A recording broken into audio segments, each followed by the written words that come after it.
Começamos o podcast Eu Amo o Ministério Infantil. Que bom estar com vocês novamente e sempre com convidados especiais. A convidada de hoje é a Thalita. A paz do Senhor, tia Thalita. A paz do Senhor. Tudo bem? Tudo bem, graças a Deus. Conheci você lá em Guarapuava. Há mais de 6 anos já. Há mais de 6 anos lá em Guarapuava, a Thalita ficou apenas um pouco de tempo. 6 meses. 6 meses. E esse pouco de tempo foi o propósito do Senhor. Você nasceu onde? Eu nasci em São Paulo e com 4 anos eu fui embora para Jaguariúva, estado aqui no Paraná. Meus avós eram de Jaguariúva, então a minha mãe quis voltar para morar, no Paraná. E eu me considero mais paranaense pelo fato de crescer, minha infância toda, minha adolescência, tudo no Paraná. Você já nasceu num lar cristão? Sim, eu tive o privilégio de nascer num lar cristão. Graças a Deus, os meus pais já também nasceram num lar cristão e eu também tive o privilégio de nascer. E como que foi a tua infância na casa de Deus? Eu sempre frequentei a escola bíblica. Eu tinha uma tia que era professora da escola bíblica e ela passava todos os domingos, e me levava. Então eu sempre fui apaixonada pela escola bíblica, tanto que eu nunca saí da classe das crianças. Quando eu estava mais ou menos com uns 12, 13 anos, eu acabei falando para minha professora que eu não queria sair, eu queria continuar sendo criança. E aí ela falou, então eu vou te dar era o amor pelo Ministério Infantil. Eu sempre fui apaixonada por criança. Na igreja pegava bebês no colo, assim, tinha época que fazia filinha para pegar no colo, sabe? Os maiorzinhos faziam fila. E ela sempre me incentivou e de aluna ela começou a me incentivar a dar aulas e eu comecei a ensinar, as crianças da igreja. Eu falei que eu nunca saí, desde pequenininha sempre com as crianças. A minha tia era de Jaguariúva, ela é falecida já, minha tia Raquel, e uma das minhas primeiras orações respondidas é justamente com ela. Ela pediu para mim orar, eu era criança, eu acredito que eu devia ter uns 11 anos mais ou menos, nessa fase. E ela queria casar, que Deus preparasse um esposo, e então eu comecei a orar junto com ela, Eu lembro que eu fazia minhas orações, e ela falou, se eu conseguir um esposo, te dou uma boneca. Então eu fiquei, deslumbrada por saber que eu ia ganhar uma boneca. Eu tenho até hoje essa boneca. E eu comecei a orar, e eu orava para Deus preparar um esposo, e eu não entendia muito como é um relacionamento, um casamento, assim, Mas eu falava para Deus dar geladeira para ela, armário, fogão, para Deus equipar a casa dela. E eu me recordo quando eu fui pela primeira vez na casa dela e tinha tudo isso, sabe? Nossa, aí eu falei, nossa, Deus respondeu a minha oração. Fiquei muito deslumbrada com aquilo, porque eu lembro que eu pedia. Eu pedia carro, eu pedia piscina, e eles tinham uma piscininha de 1000 litros, então eu vi os detalhes que Deus respondeu. Aí, desde então, eu falei para Deus, eu orava para mim também, para Deus preparar um casamento para mim, quando eu crescesse. Então, aí Deus também me deu um casamento abençoado. Acredito que mesmo na infância Deus respondeu, e hoje eu estou colhendo aquilo que eu orei quando era criança, Que maravilhoso, a oração de uma criança. Você foi incentivada a ajudar a tia em oração. Sim. E isso construiu em você algo especial sobre a oração de uma criança. Oração de uma criança. E eu quero que Deus sempre me veja e veja em mim um coração de criança, porque a sinceridade, a resposta ela vem, pela sinceridade do coração de uma criança. O teu marido, ele foi trabalhar numa empresa em outra cidade, em outro estado, e tudo isso também trouxe algo assim bem marcante. Eu cheguei lá em Jaú, interior de São Paulo. Meu esposo começou a trabalhar numa empresa lá e eu tentava me esconder, mas a gente tem um chamado, e acabei lá também ajudando no departamento infantil, trabalhando com as irmãs lá. E nós passamos por alguns momentos bem difíceis lá, há aproximadamente 2 anos e meio atrás, mais ou menos. Meu esposo foi acometido da Covid. Esse processo Esse processo que vocês passaram nesse período de Covid, ele foi um testemunho muito grande, porque até nós acompanhamos também esse período, muitas pessoas, muitas igrejas acompanharam e ajudaram também em oração. Ele foi assim um vale, né? A gente passou pelo vale da sombra da morte mesmo, né? Ele foi 100% do pulmão comprometido. E mais uma vez eu volto a falar da oração. Nós tivemos um relógio de oração, onde 24 horas por dia, em 15 minutos, uma pessoa intercedia em favor do meu esposo. Acabou entrando pessoas de Jaguareíva, pessoas lá ali mesmo de Jaú, acabou pessoas católicas, né, pessoas evangélicas, intercedendo em prol dele em um relógio que, por 24 horas, nós estávamos em oração pedindo a Deus. Então, eu acredito que a volta dele, porque ele quase foi através da oração. Crianças, as meus alunos ali, né, falavam que estavam orando por ele. Então, não tem outra explicação a não ser a resposta de oração, né. Eu tenho meu primeiro filho, ele também uma promessa de Deus. Eu tive um aborto no começo do meu casamento, eu tinha aproximadamente 9 meses de casada, e eu tive uma perca, né, com mais ou menos umas 6 semanas, bem no comecinho, mas por amar a criança, para mim foi muito difícil, né, essa perca. Aí, aproximadamente 4 anos depois, eu quase perdi novamente, né, eu tive muito cuidado, tive que tomar remédios para segurar o Carlos Daniel, e ele é uma bênção, uma promessa de Deus na minha vida. E também foi oração, né? Eu orei bastante pela minha gestação, pela minha vida, e contei com a oração das irmãs, principalmente do círculo de oração. E eu lembro de uma oração que eu fiz, ele já estava perto de nascer, e eu falei: Senhor, eu não queria trabalhar mais, eu cuidei tanto dos filhos dos outros, eu queria tanto cuidar do meu. E ele respondeu a minha oração através que meu esposo conseguiu ganhar um aumento a ponto de eu não precisar trabalhar mais, né? Então, eu não lembro as palavras que eu utilizei, assim usei, mas eu sei que eu pedi para Deus que eu não queria mais trabalhar, eu queria cuidar dos meus filhos, e eu sabia que financeiramente é difícil, começo de casamento, né? E Deus honrou mais uma vez um pedido, né, que eu fiz a ele, e eu, desde que eu ganhei ele, nunca mais eu trabalhei remunerado, né? Porque trabalhar eu trabalho. Exatamente. Mas que maravilha, né? O quanto a oração faz a diferença na vida de uma pessoa que busca Deus, né? E tem muitas pessoas que não conseguem ter essa conexão com Deus em oração. O que você falaria para essas pessoas, a forma de orar?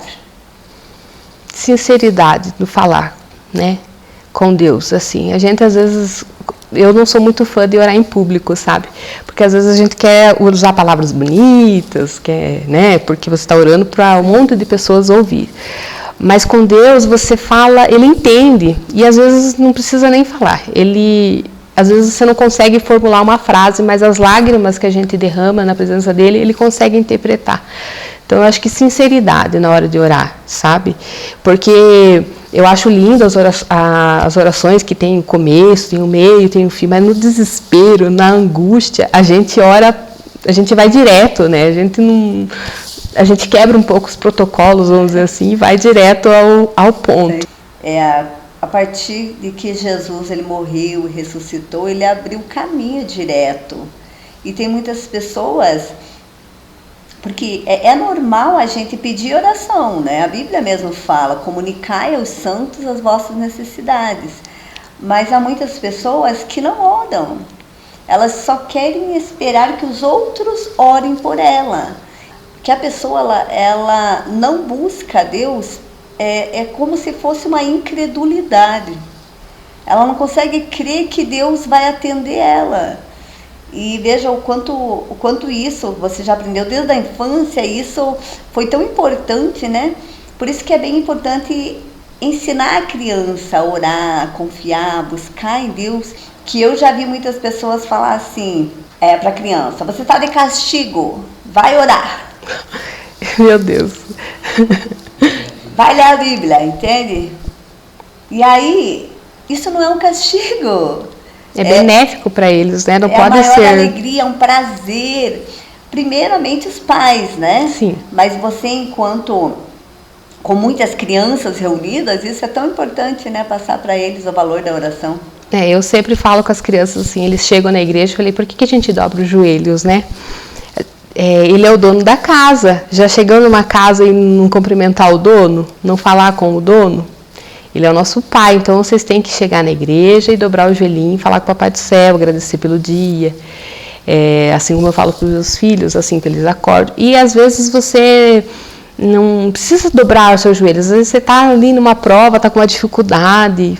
Se você estudou, porque a gente tem que fazer a nossa parte, fala, Deus, me ajuda a lembrar, eu não estou conseguindo me lembrar.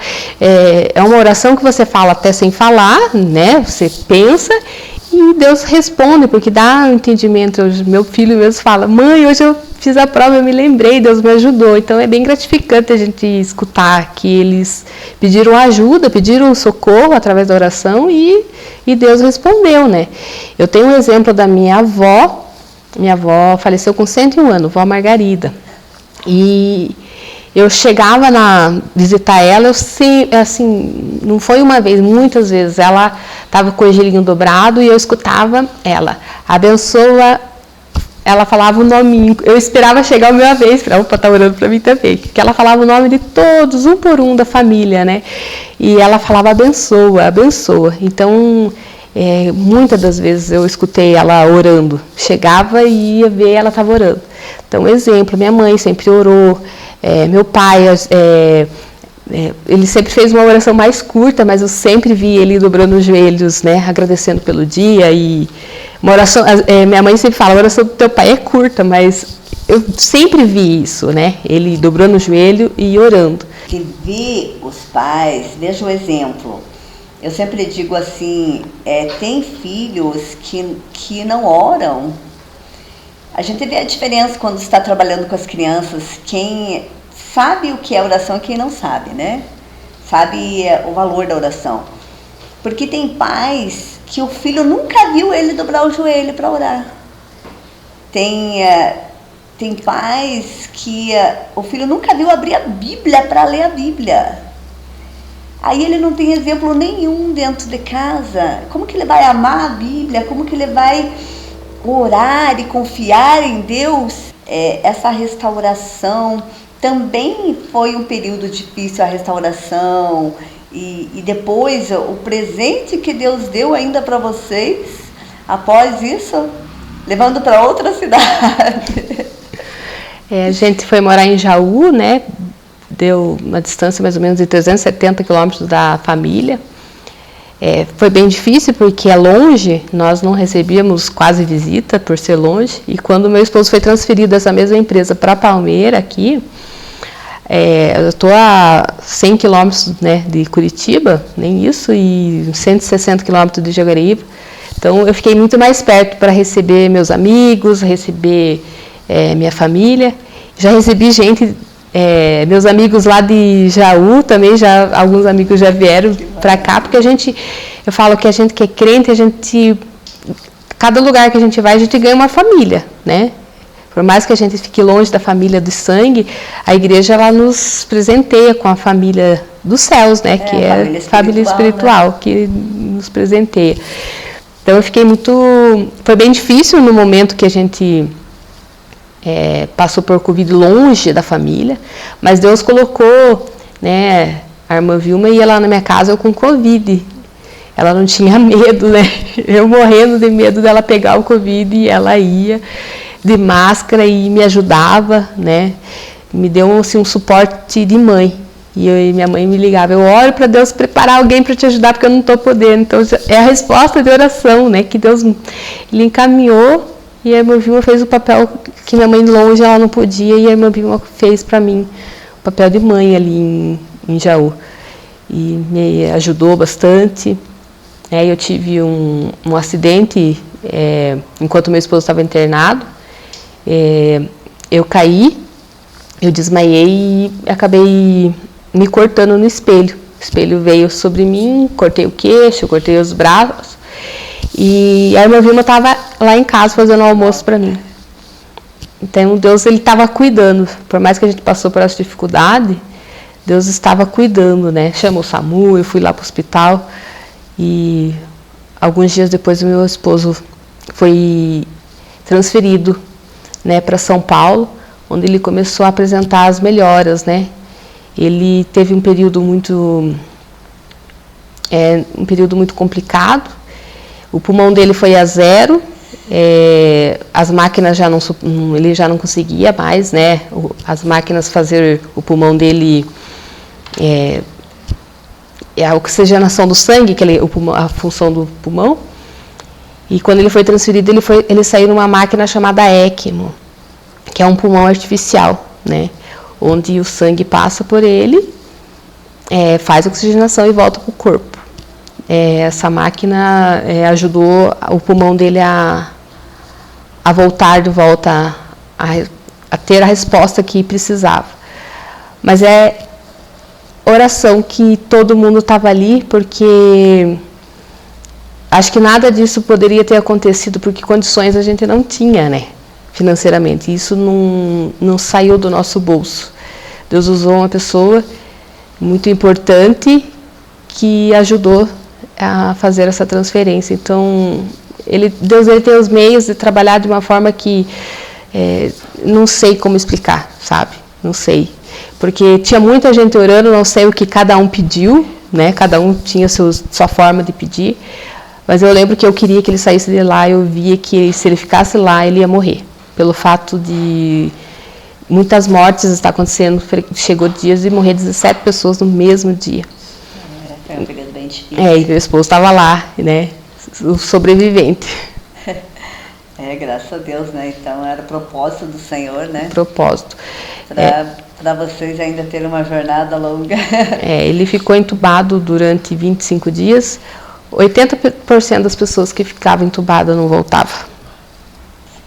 Né? Então, é um milagre, não explica, né? Milagre não se explica.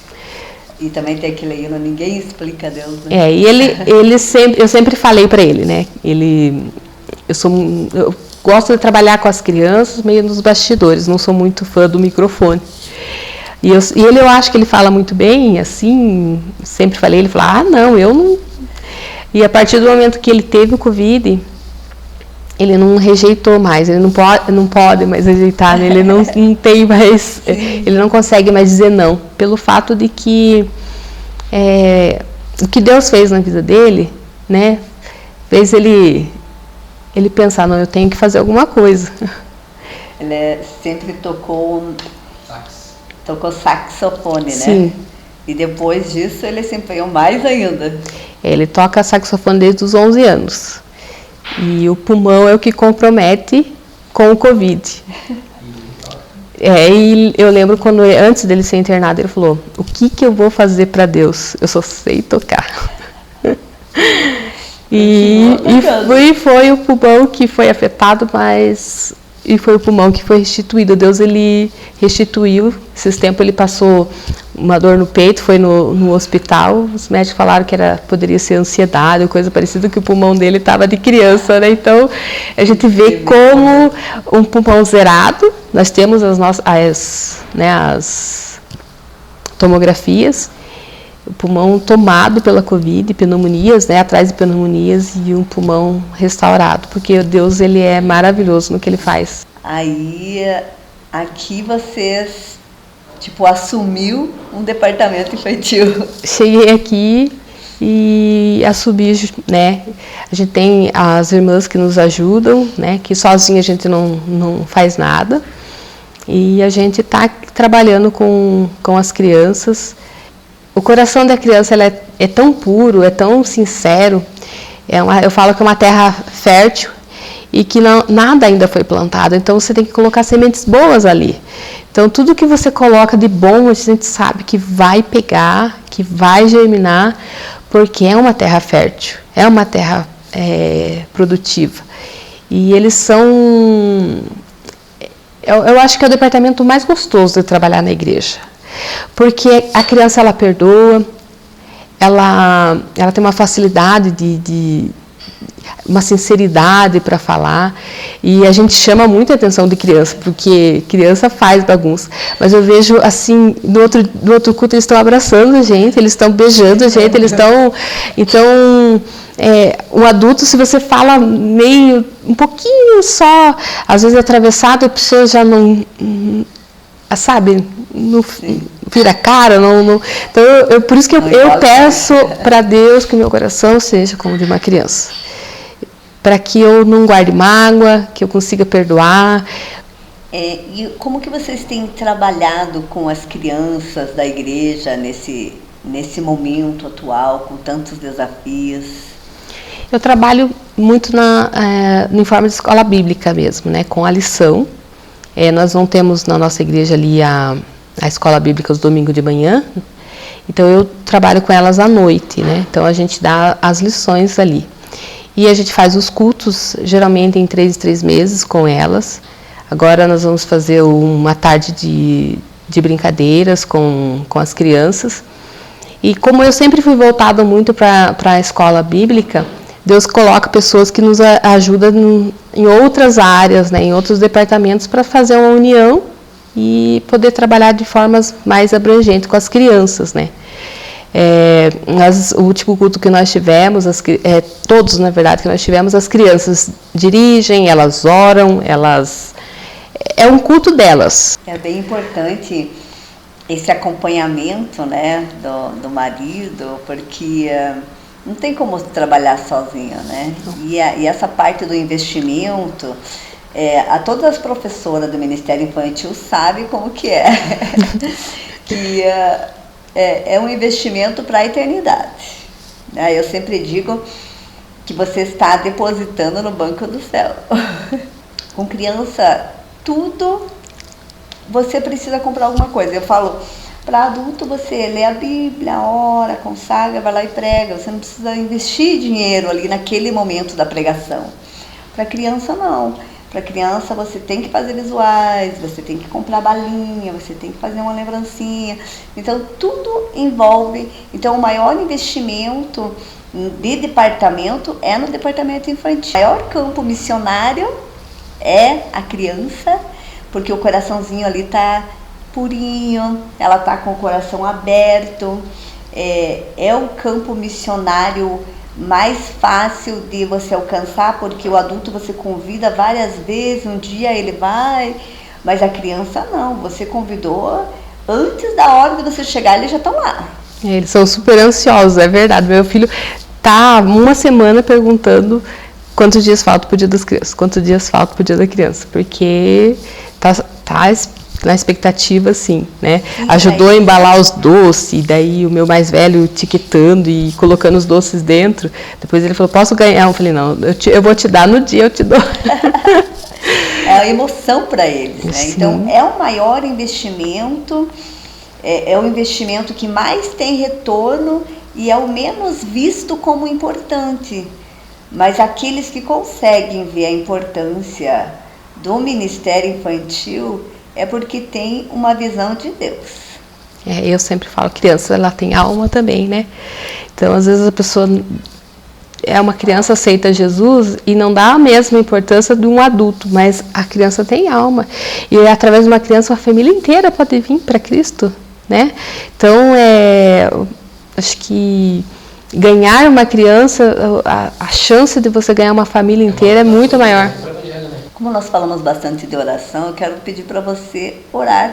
Senhor Deus, eterno Pai, estamos aqui na sua presença. Senhor, nós te pedimos, ó Pai amado, pelo departamento infantil, Pai querido, de todas as igrejas, todos, ó Pai, que apoiam esse ministério, Senhor, que ajudam, Pai querido, que ensinam as crianças nos seus caminhos, ó Pai. Abençoa essas crianças, que elas permaneçam no seu caminho, Senhor, que elas cresçam, Senhor Jesus, no seu caminho, ó Pai querido, porque o nosso, Senhor, objetivo como professor, como tio, Senhor, é ensinar, Senhor Jesus, o nosso alvo é o céu, ó Pai amado, que essas crianças, ó Pai, aprendam, Senhor Jesus, e que elas possam, Pai, sempre estar na Tua presença, crescendo, Pai, em sabedoria e em graça. Abençoa, Senhor, os pais, que eles tenham discernimento, Senhor, para ensinar seus filhos, ó Pai, nos seus caminhos. para, Senhor Jesus, eles ensinar essas crianças a sempre estar debaixo da Tua graça, e que essas crianças, Pai amado, sejam abençoadas por Ti em todo tempo, em todo momento, Senhor. Nós rendemos graça a Ti por todos os benefícios que tem feito em nossas vidas. Não merecemos, ó Pai, mas a Tua graça e a Tua bondade e a Tua misericórdia nos alcança todos os dias. Obrigado, Senhor, por tudo que tens feito nas nossas vidas. É que eu te peço, Senhor, e te agradeço em nome de Jesus. Amém.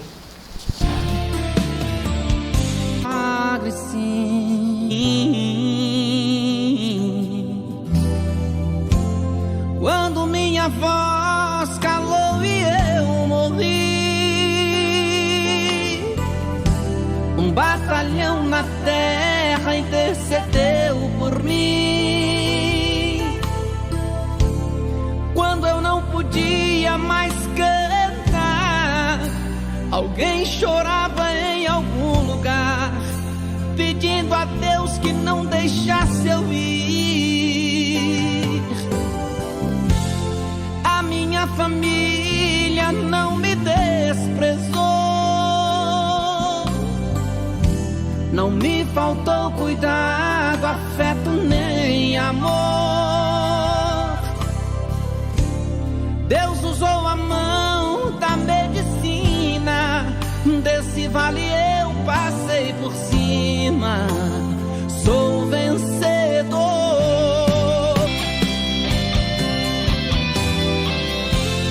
Quando minha voz calou e eu morri, um batalhão na terra intercedeu por mim. Quando eu não podia mais cantar, alguém chorava em algum lugar, pedindo a Deus que não deixasse eu ir. Deus usou a mão da medicina, desse vale eu passei por cima, sou vencedor, sobrevivente sim. Ora vou cantar, louvado seja meu Deus, vivente eu. Ora vou cantar, louvado seja meu Deus. Deus me fortaleceu e agora vou cantar, louvado seja meu Deus.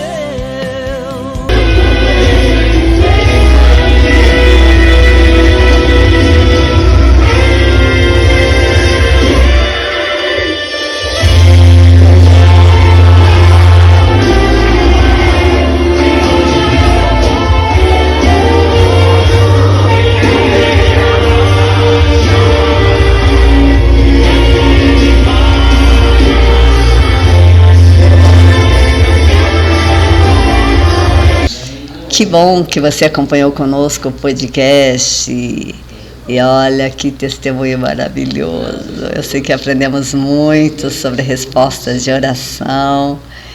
E a tia Thalita tem acompanhado também esse podcast, né, tia Thalita? Sim. E o que tem achado? É uma benção. Cada uma tem um chamado, né? Todos com o mesmo objetivo. Cada um tem o seu jeitinho de trabalhar com as crianças e com extrema importância porque acrescenta no reino dos céus. Um complementa o outro, a gente vai aprendendo um com os outros, vai edificando, vai fortalecendo e vai nos trazendo mais ânimo para não desistir. Porque tem muitas coisas que colaboram para que haja desistência, mas é muito maior o que está conosco. Verdade. Que nos fortalece. Amém? Deus abençoe vocês. Amém. Se inscreva aí no nosso canal, dá uma força aí, gente. Apoie o Ministério Infantil e ora pelas profs do Ministério Infantil. Precisamos muito do apoio de vocês, o carinho.